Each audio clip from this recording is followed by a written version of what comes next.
Pemerintah Kota Banjarmasin terus optimis dalam penanganan bebas pasung bagi orang dengan gangguan jiwa atau ODGJ sebagai upaya mewujudkan derajat kesehatan jiwa yang baik di Banjarmasin.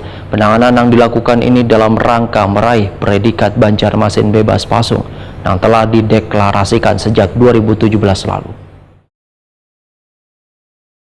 Pemerintah Kota Banjarmasin terus optimis dalam penanganan bebas pasung bagi orang dengan gangguan jiwa atau ODGJ sebagai upaya mewujudkan derajat kesehatan jiwa yang baik di Banjarmasin. Penanganan yang dilakukan dalam rangka meraih predikat Banjarmasin bebas pasung yang telah dideklarasikan sejak 2017 lalu untuk meningkatkan kesadaran dan kepedulian warga terhadap kesehatan jiwa. Demikian dipadahkan Kepala Dinas Kesehatan Banjarmasin Dr. Tabiun Huda, Waitakoni Prima TV Baisukan Rabu 6 Desember 2023.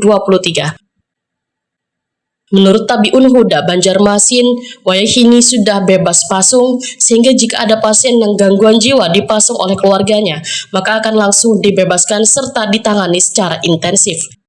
Ya, kita kalau ada pasien jiwa yang dipasung, maka tim kita akan datang ke situ untuk melakukan pasung. Maka ada masalah untuk penanganan jiwa. Kalau untuk kesehatan jiwanya sendiri di Kota Banjarmasin gimana, Pak?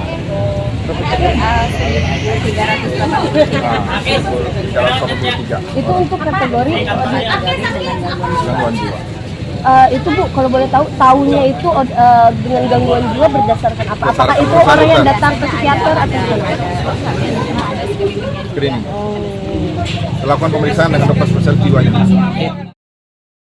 Tabiun Huda menyatakan hingga kini sudah ada 1.383 orang yang mengalami gangguan kesehatan jiwa. Data tersebut berdasarkan metode screening dan pemeriksaan spesialis jiwa.